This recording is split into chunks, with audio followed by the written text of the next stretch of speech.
সকলোকে স্বাগতম জনালো বৈনী ক্ৰিয়েচনৰ আন এটা ভিডিঅ'লৈ। হাই, আজি আমি আহিছোঁ আবতৰে পিকনিক খাবলৈ দেউৰী পাহাৰত আৰু মোৰ সকলো সতীৰ্থখিনি লগত লৈ আহিছোঁ আৰু ইয়াত আমি আহি কি পালোঁ কি নাপালোঁ গোটেইখিনি আপোনালোকক দেখুৱাবলৈ চেষ্টা কৰিম। আৰু আমাৰ লগত আছে এখন বাগানৰ স্বত্বাধিকাৰ দেউৰীদা। মই নামটো কৈছে দেউৰীদা সম্পূৰ্ণ নাজানো, আপোনাৰ মুখে কওকচোন। ৰবীন দেউৰী, তেখেতে আমাক ইমান সুন্দৰকৈ আতিথ্য কৰিলে, সঁচাই ভাল লাগিল। দেউৰীদা এজন সমাজকৰ্মী, প্ৰাকৃতিক প্ৰেমী আৰু এখন বহল হৃদয়ৰ মানুহ। তেখেতে ইয়াতে এখন বাগান কৰিছে আৰু তেওঁৰ এই ৰেষ্ট কেম্পতে আমি সকলোৱে মিলি বনভোজ খালোঁ। আজি আমি ইয়াত আহিছিলোঁ পাহাৰৰ সিপাৰত এটা ৱাটাৰফল আছে সেয়া চাবলৈ। আজি আমাৰ সেয়া চোৱা সৌভাগ্য নঘটিল, বহুত দেৰি হৈ গ'ল। এতিয়া তেখেতৰ লগত যাম বাগান চাবলৈ। যদি কিবা ভুল ত্ৰুটি হৈ যায় আপুনি মোক পুতি মাৰ্জনা কৰিব।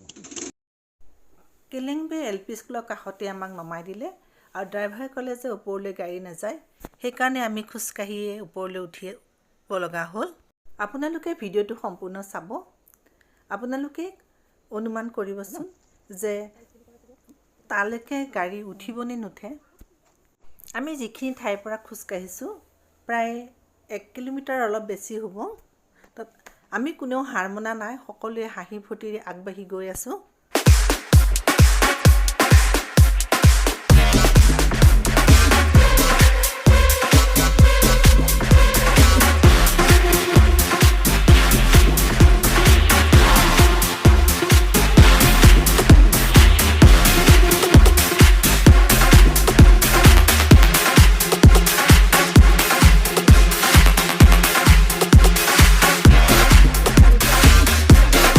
আমি যিখিনি ঠাইলৈ আহিছিলোঁ পাবলৈ আৰু অলপ বাকী, তেনেতে আমি সেইখিনি কৰাৰ পৰা এখন গাড়ী অহা দেখিলোঁ। তেতিয়া আমাৰ বেয়া লাগিলে যে আমি ইমান দূৰ বাট খোজকাঢ়িলোঁ, আমাক বহুত দূৰলৈ নমাই থৈ গ'ল। যিহেতুকে আমাৰ লগত 60ৰ ঊৰ্ধৰ মানুহ আছিল। মনত সাহস থাকিলে আৰু শৰীৰটো নিৰোগী হৈ থাকিলে সকলো কাম কৰিব পাৰি। মিনু, কেনেকুৱা লাগিল আহি? বঢ়িয়া লাগিছে, খোজকাঢ়িবলৈ পাই আজি খুব ভাল লাগিছে। কওকচোন কেনেকৈ আহিলে, কেনেকুৱা লাগিল? বাইদেউ, গাড়ীত আহিলোঁ, অহাৰ পাছত অলপ দূৰ পাহাৰটো থকাতে আমাক এৰি দিলে। এতিয়া খোজকাঢ়ি কাঢ়ি লাহে লাহে আহি আছোঁ। ভাগৰ লগা নাইতো? ভাগৰ লাগিছে, কিন্তু ভাল লাগিছে জেগা দেখি। ধন্যবাদ বাইদেউ, আপুনি বহুত কষ্ট কৰি আহিলে। এনেকৈ সদায় সুস্থ থাকক, নিৰোগী হৈ থাকক। অৱশেষত আহি আমি আমাৰ লক্ষ্যস্থানত উপনীত হ'লোঁ।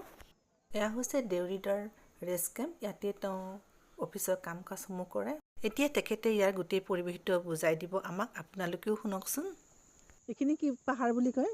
এইটো সাধাৰণতে কেলেংবে বুলি কয় এই ঠাইডোখৰ। আৰু ইয়াত 100% আপোনাৰ কাৰ্বি মানুহে ইয়াত বসবাস কৰি আছে। প্ৰকৃততে ইয়াত ৰাস্তা নাছিলে, পিছতহে বনাইছোঁ। আৰু মোৰ ইচ্ছা ইয়াত যাতে প্ৰাকৃতিক সৌন্দৰ্যটো জীয়াই ৰাখিব পাৰোঁ।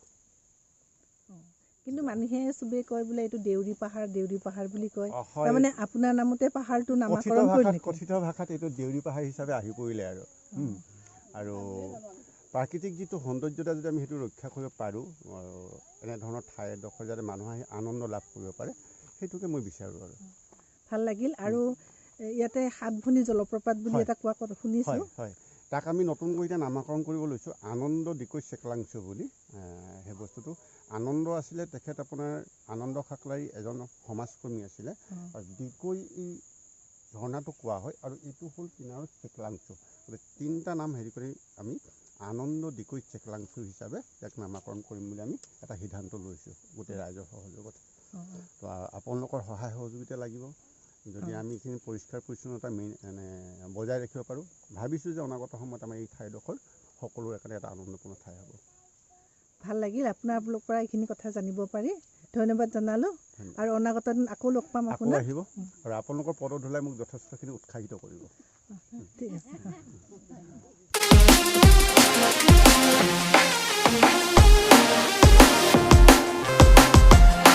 এখন বাগানৰ মাজেৰে যিখন ঝৰ্ণা বৈ গৈছে, এইখনক দিকৈ বুলি নামাকৰণ কৰা হৈছে।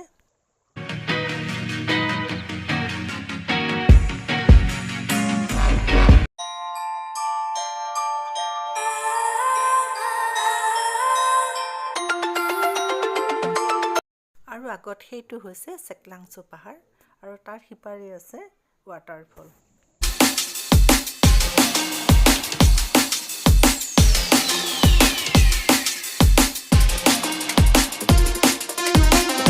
এনেকুৱা মনোমোহা ঠাই চাবলৈ বাহিৰত যাব নালাগে। আমাৰ অসমতেও এনেকুৱা বহুত ঠাই আছে।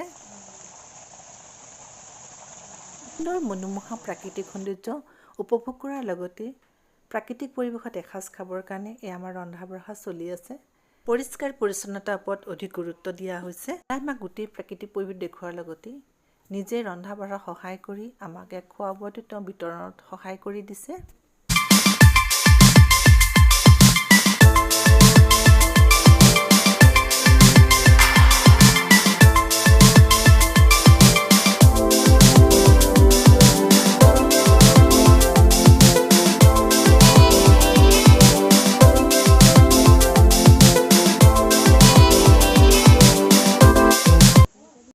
আমি খাই বৈ সকলোৱে ঘৰমুৱা হ'লোঁ।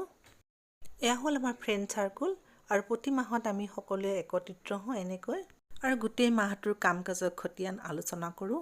নেক্সট মান্থত আমি বেলেগ এটা ঠাইত যাবলৈ সিদ্ধান্ত ল'লোঁ। আমাৰ নিজৰ ঠাইতে এনেকৈ মনোমোহা জেগা আছে।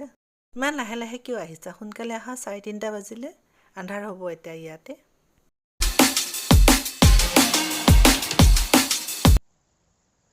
আপোনালোকে মোৰ এই ভিডিঅ'টো চাই কেনে পালে কমেণ্ট কৰি জনাব।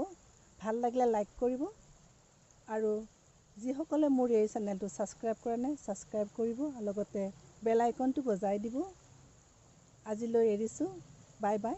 পৰৱৰ্তী সময়ত আকৌ এবাৰ লগ পাম আন এটা ব্লগত। Bye bye.